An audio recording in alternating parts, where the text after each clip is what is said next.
City builders are a strange joy, aren't they? Few genres let you experience the quiet pride of designing a perfect high street, followed immediately of course by the crushing guilt of watching everyone starve because you forgot your farms existed. Progress, as they say, comes at a cost. Hi everyone, my name is Tom, this is LT Gaming, where we dive into strategy games, city builders, RPGs, and all those indies that keep us up far later than we'd admit. If you enjoy a grounded look at games with a bit of dry humour and commentary along the way, you're in the right place. And it's a good time to be here because 2025 is looking excellent for this city building genre, from survival towns clinging to life to futuristic megacities bursting at the seams. There's a lot coming that promises to test both your planning skills and your patience. Let's get into it. 10 upcoming city builders you're going to want firmly on your radar. Alright, enough chatter, let's go. Fata Deum is basically trying to resurrect the golden age of GOG games, and if you want any more info on that, check out my last video. But think populous or black and white, only with fewer moments where you wonder if you're secretly the villain. You're going to step in as a young deity, shaping settlements, guiding followers, butting heads with rival gods who aren't exactly sending over welcome baskets to you.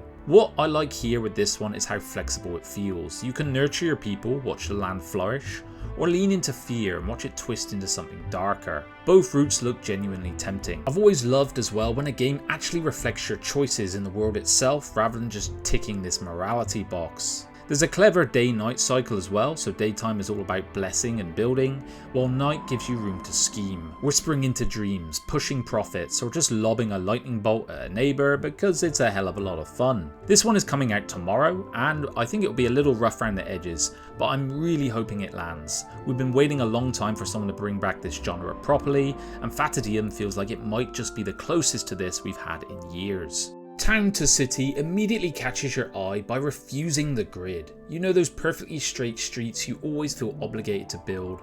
Here, they want you to wander with curves and alleys and let your city evolve, more like a living organism than a spreadsheet. In a sun-kissed 19th century Mediterranean setting, it's a builder that leans into atmosphere. Voxel art, warm lighting, flower beds, plazas. It's not trying to be gritty or epic, just quietly beautiful, but it packs enough under the surface to matter. You're going to have both campaign and sandbox modes, so if you want to savour things slowly or ramp up your ambition, Town to City is going to give you that flexibility. Citizens will have needs of course, you'll decorate and tailor their world, assign jobs, build up the economy and tourism. It's cosy but not hollow, and we really like that balance, Luke and I. It's going to early access this week on the 16th of September, so pencil this one in. If you've ever wanted a city builder that let you wander off the grid and build something that feels more akin to home than some sort of power fantasy, this one should be on your radar. Pompeii The Legacy is one of those games that promises grandeur and grief. You're rebuilding the city destroyed by Vesuvius, but also rebuilding a family, navigating Roman politics and keeping up with disasters that frankly are not great for your city planning stress levels. You begin 20 years after Pompeii's eruption in 79 AD as the head of a Roman family. You're going to shape new streets, forums, aqueducts, houses, also trade, research philosophy and technology, all while keeping the plebs and patricians and slaves somewhat content, or at least not openly rioting. What makes this one very interesting is its multi-generational ambition. The idea isn't to rebuild and forget. Your family's legacy will matter. How you manage politics, laws, trade, alliances, and even marriage contracts. There are multiple game modes as well, campaign, sandbox, creative, so you can go full immersion, try to follow the historical vibe, or just relax and build something beautiful without constant threats. This one's coming out on the 23rd of September, so very soon as well. And if you want to feel the weight of history while lay down roads and public baths, or with the lingering threat of a volcano, this one might be for you. Mars Attracts is exactly what happens when someone takes the phrase theme park on Mars a bit too literally, and then decides to make it gloriously unhinged. You play as a Martian CEO, curating a park where the attractions are humans. Not just your modern run-of-the-mill ones either, you got ancient Romans, Wild West settlers, maybe even a few disco dancers here and there, all abducted and displayed for Martian amusement. Mechanically, this is a management sim, build rides, hire staff, balance the books, but with that deliciously twisted layer. You need to manage human preferences, set up habitats, and occasionally run experiments to keep the crowds entertained. This one's not about comfort or ethics, it's about spectacle, and the campy Mars Attacks tone makes it more tongue-in-cheek than cruel. This one is also coming out in September, and I think it'll probably launch a bit rough around the edges, but the concept is so strange it's hard not to be intrigued here. Super Fantasy Kingdom begins with a rough homecoming. You return from a hunting trip to find your lands in ruins, and from there it's rebuild or perish. Every night, waves of monsters pour in to test your defences. Bosses arrive, walls crumble, and you quickly learn that building pretty houses isn't going to cut it here. This is a roguelike city builder, a genre that's become much more popular in recent times. It means each run unlocks new guardians, resources or lands, and you can push a little bit further each time. A loop of rebuilding, defending and improving that feels more dynamic than the usual one and done survival builder. Mechanically, it's a mix of familiar and the sharp. You farm, cook, mine and brew, and keep your people strong, while erecting towers, walls and guard posts to survive the night. The trick here will be space. You can't build everything, so you're forced to prioritize. Do you feed people or funnel resources into defense? Pick the wrong focus and you're gonna pay for it when the sun goes down. What stands out here is the contrast. By day it's a bright colourful village sim, by night it looks tense and desperate. Absolutely excited for this one, and it's due out this year. Meadowside Mayor takes the city building formula and folds a puzzle game right through the middle of it. Instead of free-form zoning or grids, you're working from a deck of buildings, 5 at a time, each with their own placement rules you need to follow. To progress, you need to place at least 3, but if you can't clear an entire deck, it's game over. So suddenly every tile will feel like a decision with some real weight. Across its 1 to 200 building types, most can be upgraded, so your town doesn't just spread outwards, it grows upwards too. Those upgrades raise the stakes. A bigger cathedral or tower can elevate your city, but only if you've left the space and resources to support it. Then there are biomes, islands, deserts, mountains, each changing how you approach layouts. I like that this game is very constraint driven. Instead of overwhelming you with size, it asks you to be clever, to plan, and to live with your placement choices.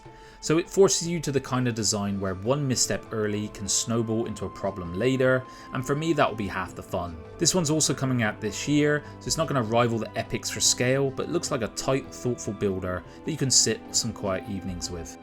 Right, this is the part of the video where I'm meant to remind you to subscribe. Think of it as your zoning requirement for YouTube content. You can't really build a channel without it. A like helps too, call it a hidden buff to the algorithm.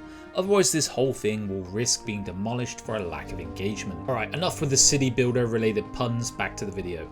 On the Stars doesn't give you a patch of wilderness to tame, it sets you down on the back of Kiwa, a sentient space whale carrying your people through the galaxy. Your job is to build towns across its surface, manage supply chains, terraform the terrain, and send expeditions to nearby planets for what you can't produce at home. The clever twist here is that Kiwa isn't just a backdrop, it's alive and it affects everything you do. Loot too much, strip the land bare, or expand carelessly and the whale will begin to suffer, which will naturally drag down your civilization with it.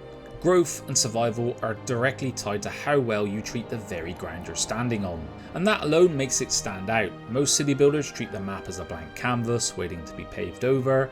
Here, the world itself is a character, one you have to keep healthy if you want your society to thrive. It feels like a cross between The Wandering Village and a Terry Pratchett novel. We're just swapping the turtle out for a whale. Due out this year, Beyond These Stars looks ambitious, imaginative, and a little bit whimsical. All the boxes tick for me. Tropico 7 is the next chapter in being El Presidente, only this time you get to reshape, not just your people, but the land itself. Mountains are no longer sacred, you can erase or rebuild them, flatten hills, even make new coastlines. So if you've ever wanted to sculpt your island republic like clay, this might be the first Tropico game that lets you do it properly. But of course, with great power comes great political headaches. Tropico 7 will introduce factions you have to negotiate with via a council. Citizens will have their political stripes. You've got edicts to issue and your decisions will really move the needle this time. Not just in speeches, but in people's satisfaction, leading to riots and of course election results. Maps are bigger, archipelagos, large islands, more sandbox options, and it looks like Tropico is pushing for both scale and flexibility this time, giving a bit more room to experiment. I appreciate how Tropico 7 seems to be trying to up the complexity without losing its original charm. The humour, the satire, the absurd decisions of being an elected dictator. If they pull it off, this could be one of the more satisfying Tropico entries in years. Sintopia puts you in charge of hell's paperwork and punishment. You're the administrator directing your employees to process sinful souls. the humus, cleansing them, punishing them and sending them back topside. The catch here is efficiency.